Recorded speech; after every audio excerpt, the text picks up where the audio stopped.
Hello everyone, Sangeeta রান্নাঘরে সবাইকে স্বাগতম জানাচ্ছি। আশা করছি আপনারা সবাই খুব ভালো আছেন। আজকে আবারও হাজির হয়ে গেছি আরেকটা রেসিপি নিয়ে। চিংড়ি মাছ আমরা অনেকভাবেই খেয়েছি।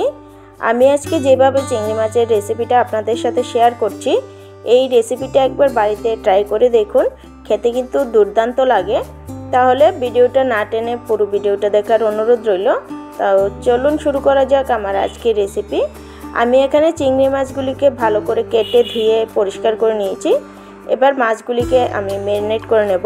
তার জন্য দিয়ে দিচ্ছি সবার প্রথমে নুন আর দিয়ে দিচ্ছি হলুদ গুঁড়ো। এবার নুন আর হলুদটাকে ভালোভাবে মাছটার সাথে মেখে নেব। মাছটাকে মেখে আমি 10 মিনিটের জন্য রেস্টে রেখে দেব। এবার একটা মিক্সিং জার নিয়ে নিয়েছি।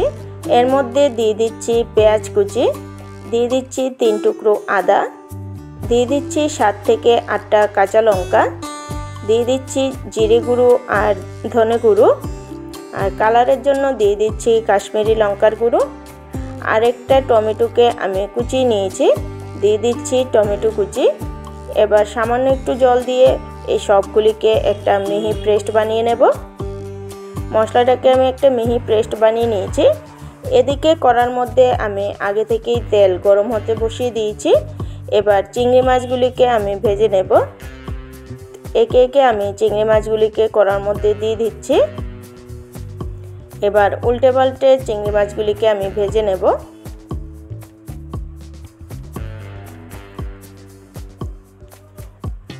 চিংড়ি মাছের এক পিঠ ভাজা হয়ে যাওয়ার পর অপর পিঠটাকে উল্টে নিচ্ছি। চিংড়ি মাছগুলিকে আমি ভেজে নিয়েছি, এর থেকে আর বেশি ভাজবো না, তাহলে শক্ত হয়ে যাবে। এবার এগুলিকে আমি একটা প্লেটে তুলে নিচ্ছি। এবার একইভাবে আমি বাকি চিংড়ি মাছগুলিকেও ভেজে নেব। আমি সবগুলি চিংড়ি মাছকে ভেজে নিয়েছি। এবার এগুলিকেও আমি প্লেটের মধ্যে তুলে নিচ্ছি। এবার একই তেলের মধ্যে আরও সামান্য একটু সর্ষের তেল অ্যাড করে দিচ্ছি।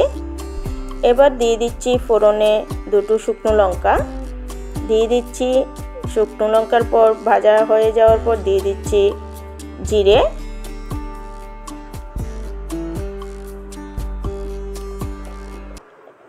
এবার শুকনো লঙ্কা আর জিরেটা থেকে সুন্দর একটা গন্ধ বেরোলে এর মধ্যে দিয়ে দেব পেঁয়াজ কুচি। পেঁয়াজটাকে আমি কিছুক্ষণ সময় ধরে ভেজে নেব। পেঁয়াজটা ভাজা হয়ে যাওয়ার পর এর মধ্যে অ্যাড করে দিচ্ছি পিষে রাখা মশলাটা। এবার মশলাটাকে পেঁয়াজটার সাথে ভালোভাবে মিশিয়ে নেব। এবার একে একে আমি সব মশলাগুলি দিয়ে দিচ্ছি পরিমাণ মতো নুন আর দিয়ে দিচ্ছি হলুদ গুঁড়ো। এবার মিক্সিং জারটা দিয়ে সামান্য একটু জল আমি এর মধ্যে অ্যাড করে দিব। আমি এর মধ্যে সামান্য একটু জল অ্যাড করে দিয়েছি, এটা স্কিপ হয়ে গেছে। জলটা দিয়ে মশলাটাকে কষালে মশলাটা খুব ভালো কষানো হয়। এবার চুলার আঁচটাকে আমি লোতে রেখে এর মধ্যে দিয়ে দিচ্ছি ফেটানো টক দই। এবার টক দইটা দিয়ে মশলাটার সাথে ভালোভাবে মিশিয়ে নেব। চুলার আঁচটাকে কিন্তু লোতেই রাখতে হবে, নাহলে টক দইটা কেটে যাওয়ার সম্ভাবনা থাকে।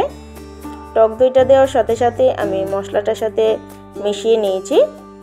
এবার কিছুক্ষণ সময় ধরে মশলাটার সাথে আমি টক দইটাকে কষিয়ে নিয়েছি। এবার এর মধ্যে দিয়ে দিচ্ছি মিক্সিং জারটা দিয়ে সামান্য একটু জল। গ্রেভিটা আপনারা পরিমাণ বুঝে দেবেন। এবার ঝোলটা খুব সুন্দরভাবে ফুটে ওঠা পর্যন্ত অপেক্ষা করব। ঝোলটা খুব ভালোভাবে ফুটে উঠেছে। এবার এর মধ্যে দিয়ে দিচ্ছি ভেজে রাখা চিংড়ি মাছগুলি। এবার চিংড়ি মাছটাকে আমি ঝোলের সাথে ভালোভাবে মিশিয়ে আমি 2 মিনিটের মতো ঝোলটাকে ফুটিয়ে নেব।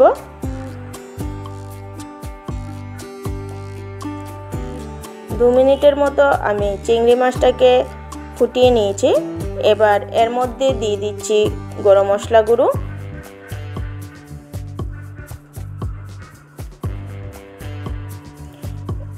এবার গরম মশলাটা দিয়ে আমি ভালোভাবে চিংড়ি মাছটার সাথে মিশিয়ে নেব।